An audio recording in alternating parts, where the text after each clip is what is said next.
ओम श्री गणेशाय नमः। श्री दुर्गा दैव्ये नमः। ओम श्री गुरुवे नमः। अंतस यात्रा की इस कड़ी में आज मैं आप सबको अखंड ज्योति मासिक पत्रिका के कुछ अंश सुनाना चाहती हूँ, जो कि शांति कुंज देवभूमि हरिद्वार की देन है। इसके संस्थापक व संरक्षक वेद मूर्ति तपोनिष्ठ पंडित श्री राम शर्मा जी आचार्य हैं एवं शक्ति स्वरूपा माता भगवती देवी शर्मा हैं और संपादक डॉक्टर प्रणव पांड्या जी हैं। पंडित श्री राम शर्मा जी आचार्य किसी परिचय के मोहताज नहीं हैं। पूज्य श्री गुरुदेव जी की रचनाएं असीमित हैं। उनकी मासिक पत्रिका अखंड ज्योति की मैं नियमित पाठक थी। इधर कुछ सालों से मोबाइल का इतना उपयोग होने लगा है कि बुक्स वगैरह पढ़ना तो बिल्कुल भी कम हो गया है। हमारी पीढ़ी जो किताबें पढ़कर बड़ी हुई है, जब उसका ये हाल है, तो आज की नई पीढ़ी जो कंप्यूटर व स्मार्टफोन के युग में जी रही है, उसे मासिक पत्रिकाएं या हमारे लिटरेचर्स और धार्मिक बुक्स पढ़ने में क्या इंटरेस्ट होगा। मेरे पास अखंड ज्योति मासिक पत्रिका का पुराना कलेक्शन था। एक दिन साफ सफाई में वो सभी पत्रिकाएं मैं उलट पुलट कर देखने लगी। मेरी नज़र जुलाई 2014 के एक अंक में एक नोट पर पड़ी, जो डॉक्टर प्रणव पांड्या की तरफ से था। उन्होंने लिखा था, यह पत्रिका आप स्वयं पढ़ें तथा औरों को भी पढ़ाएं। कुछ समय बाद किसी अन्य को दे दें, ताकि ज्ञान का आलोक जन जन तक फैलता रहे। तभी विचार आया, आज पुस्तकें पढ़ने का तो करीब करीब चलन ही विलुप्त होता जा रहा है। बच्चे मैगजीन्स वगैरह को पढ़ना तो भूल ही गए हैं। बस हाथ में स्मार्टफोन होता है, जो चाहा देख लिया, सुन लिया। जितनी जानकारी चाहे स्मार्टफोन से ले लीजिए। स्मार्टफोन तो जैसे पूरी दुनिया ही मेरी मुट्ठी में है। डॉक्टर पांड्या द्वारा लिखी ये लाइन मेरे मानस पटल पर अंकित हो गई और इसे जन जन तक पहुंचाने के अभियान में मैंने एक ईंट रख दी। अपने इस YouTube चैनल अंतस यात्रा में पत्रिका के कुछ अंश बोलकर। मैं कोई वक्ता नहीं हूँ, ना कोई विचारक, बस एक साधारण सी हाउसवाइफ जो गुरुदेव श्री राम शर्मा जी आचार्य के चिंतन व लेखन को आप तक पहुँचाने की कोशिश मात्र है। गुरुदेव की सूक्ष्म शक्तियों की रहस्यमयी प्रकृति के कई लेख पढ़े। इसी संदर्भ में जुलाई 2014 अंक में रहस्यपूर्ण है प्रकृति का एक लेख है, जिसमें वर्णित कई घटनाएं हैं जो प्राकृतिक रहस्यों से भरी हैं। इन्हीं कुछ घटनाओं का मैं कुछ अंश पढ़ना चाहती हूँ। परमात्मा की बनाई यह सृष्टि अनगिनत रहस्यों से परिपूर्ण है। यहाँ घटने वाली कुछ घटनाएं कभी कभी इतनी विचित्र, रहस्यपूर्ण एवं रोमांचक होती हैं कि जिनका सामान्य सूझबूझ के अनुसार कारण ढूंढ पाना संभव नहीं हो पाता, और इसे विधाता की अबूझ पहेली मानकर छोड़ देना ही एकमात्र उपाय रह जाता है। कुछ ऐसी रहस्यपूर्ण घटनाओं में यदा कदा व्यक्तियों, वस्तुओं, यहाँ तक कि बड़े बड़े जहाज़ों का गायब हो जाना भी सम्मिलित है, जिनकी बहुत जांच पड़ताल करने के बाद भी अभी तक कोई संतोषप्रद उत्तर नहीं मिल पाया है। इस लेख में उद्धृत एक घटना इंग्लैंड के ओवन परफिट की है, जिसको लकवा हो गया था। बात जून 1763 की है। उसकी बहन उसे धूप में घर के बाहर बिठाकर गई और हवा से बचने के लिए उसे कोट भी उड़ा दिया। उसके घर के सामने एक खेत था, जिसमें मजदूर काम कर रहे थे। करीब 7 बजे शाम को परफिट की बहन पड़ोस में किसी काम से गई और फिर थोड़ी देर बाद लौट कर आई। लेकिन जब वह लौटी तो उसकी कुर्सी खाली पड़ी थी और परफिट गायब था। लेकिन कुर्सी पर वह कोट पड़ा हुआ था, जिसे परफिट ने पहन रखा था। लाख कोशिशों के बाद भी परफिट का कहीं कोई पता नहीं चल सका, जबकि वह लकवे के कारण चल फिर भी नहीं सकता था। इसी तरह की और भी कई घटनाएं हैं। सन 1809 में ऑस्ट्रेलिया की एक अदालत में पेशी के लिए ब्रिटिश राजनयिक बेंजामिन बाथहर्स्ट जा रहे थे। रास्ते में पेरलबर्ग में वे रात्रि के भोजन के लिए रुके। भोजन के बाद वे वापस अपनी घोड़ा गाड़ी में आगे की तरफ चढ़े। बेंजामिन के दूसरे साथी घोड़ा गाड़ी में पीछे बैठे। पीछे बैठकर जब साथियों ने आगे देखा तो आगे की सीट पर बेंजामिन नहीं थे। उनकी समझ में कुछ नहीं आया। बेंजामिन गाड़ी में चढ़े तो थे, लेकिन फिर वहाँ बैठे हुए क्यों नहीं दिखाई दिए।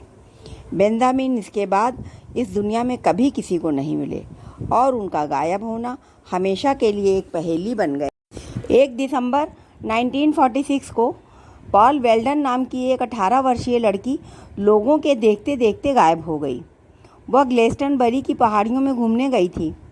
उससे करीब 100 गज पीछे चल रहे एक दंपति ने उसे अपने आगे चलते देखा था। रास्ता एक चट्टान के बाद मुड़ता था। उस दंपति ने देखा कि वेल्डन एक चट्टान के पास मुड़ी, लेकिन जब दंपति उस चट्टान तक पहुँचे तो वह नज़र नहीं आई।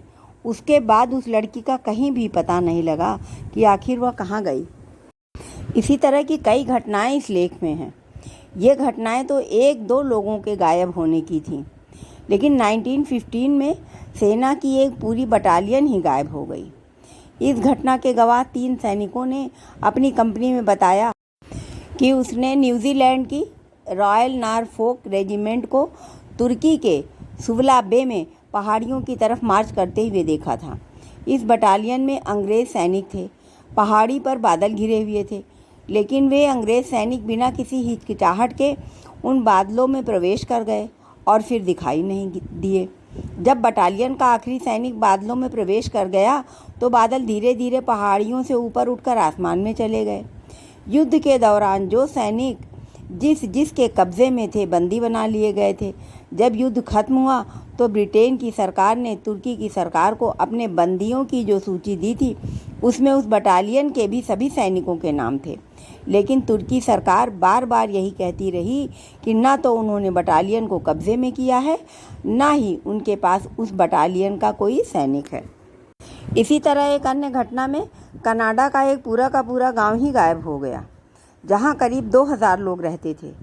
उत्तरी कनाडा के एंजीपुनी झील के किनारे बसे इस गांव में लेबेन फल खरीदने गया था। उसके अनुसार वहां मछुआरा समुदाय के करीब 2000 लोग रहते थे। नवंबर 1930 में जब वह वहां गया तो सारा गांव वीरान मिला। उस गांव की सभी झोपड़ियां और भंडार खाली थे। लेबेन ने प्रशासन को इसकी जानकारी दी। बावजूद इसके उस गांव में रहने वाले किसी भी आदमी का कोई भी पता नहीं चला। उस गांव के जो कुत्ते एस्किमो गाड़ी खींचते थे वे 12 फीट ऊंची बर्फ़ के ढेर में दबे मिले।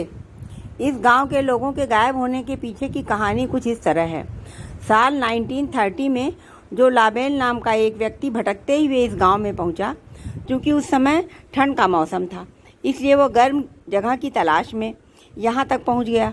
वह पहले भी इस गांव में आ चुका था और उसे पता था कि वहाँ कोई न कोई व्यवस्था हो ही जाएगी जहाँ वह रात काट सके। जब वह शख्स गांव में पहुंचा तो उसने मदद के लिए लोगों को आवाज़ लगाई, लेकिन उसे अपनी आवाज़ के अलावा किसी और की आवाज़ सुनाई नहीं दी। चारों तरफ सन्नाटा पसरा हुआ था। उसे वहाँ न तो कोई इंसान नज़र आ रहा था और न ही किसी जानवर की आवाज़ आ रही थी। लाबेल ने चारों तरफ नज़र घुमाई, लेकिन उसे कोई भी नज़र नहीं आ रहा था। फिर उसने सोचा शायद यहाँ के लोग कहीं और चले गए हैं। हालांकि वह रात काटने के लिए एक घर में घुसा, लेकिन वह यह देखकर हैरान रह गया कि घर का सारा सामान बिल्कुल वैसे का वैसा ही रखा हुआ है। किचन में आधा पका हुआ खाना भी रखा था और चूल्हा भी जल रहा था। ऐसा लग रहा था कि यहाँ अभी अभी खाना बना हो।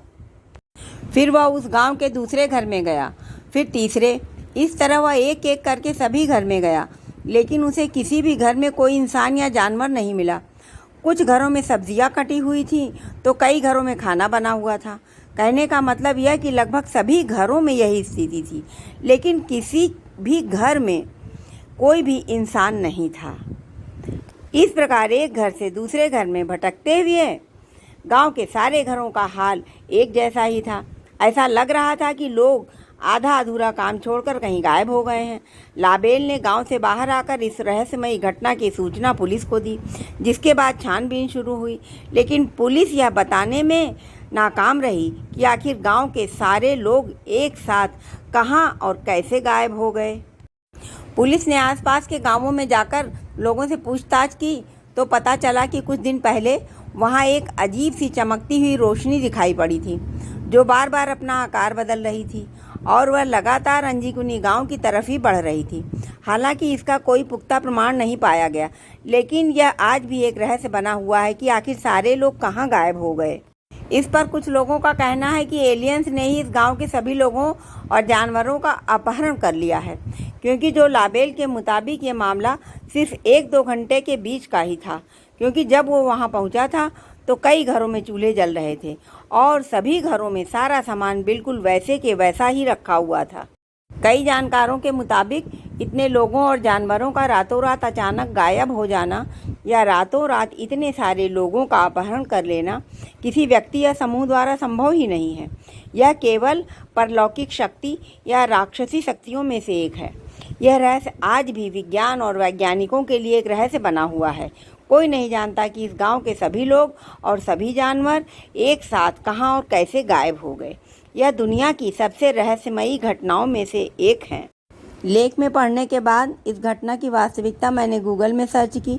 वहां से कुछ चित्र और इसकी कहानी मुझे मिली, जो मैंने यहाँ पर प्रस्तुत की है।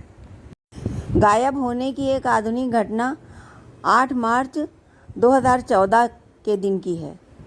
मलेशियाई MH370 विमान का लापता होना, जिसमें 5 भारतीयों सहित 239 यात्री सवार थे। यह विमान कुआलालंपुर से बीजिंग की ओर जा रहा था। अभी तक इस विमान के बारे में कोई पता नहीं चला। इस विमान की खोज में विभिन्न देशों में अनेकानेक जहाज, सेवाएं एवं प्रशिक्षित टुकड़ियां लगातार लगी रहीं, किंतु इसके बाद भी कोई ठोस जानकारी नहीं मिली। लेख में पढ़ने के बाद इसकी भी जानकारी मैंने गूगल से प्राप्त की एवं कुछ चित्र हैं जो यहाँ पर प्रस्तुत हैं। ऐसी सभी घटनाएं प्रकृति के उन अनसुलझे रहस्यों की ओर इशारा करती हैं, जिनका समाधान वर्तमान समय का विज्ञान सारी सुविधाएं होने के उपरांत भी नहीं कर पाया है। इसका कारण मात्र इतना है कि शक्तिशाली होने के बाद भी विज्ञान सर्वस्व नहीं है एवं परमात्मा की बनाई इस प्रकृति में अभी भी बहुत कुछ ऐसा है जिसे अबूझ और रहस्यपूर्ण कहा जा सके। जो प्रकृति के रहस्यों को जानना चाहते हैं, उनके लिए आवश्यक है कि वे प्रकृति के स्वामी परम पिता परमेश्वर के लिए समर्पित हों, और जब समर्पण फलित होता है तो प्रकृति भी उस साधक के समक्ष अपने रहस्यों को स्वयं ही अनावृत कर देती है। उस प्रकृति और पुरुष को प्रणाम है। सर्व सच्चिदानंद घर परमेश्वर को प्रणाम है। शत शत नमन है।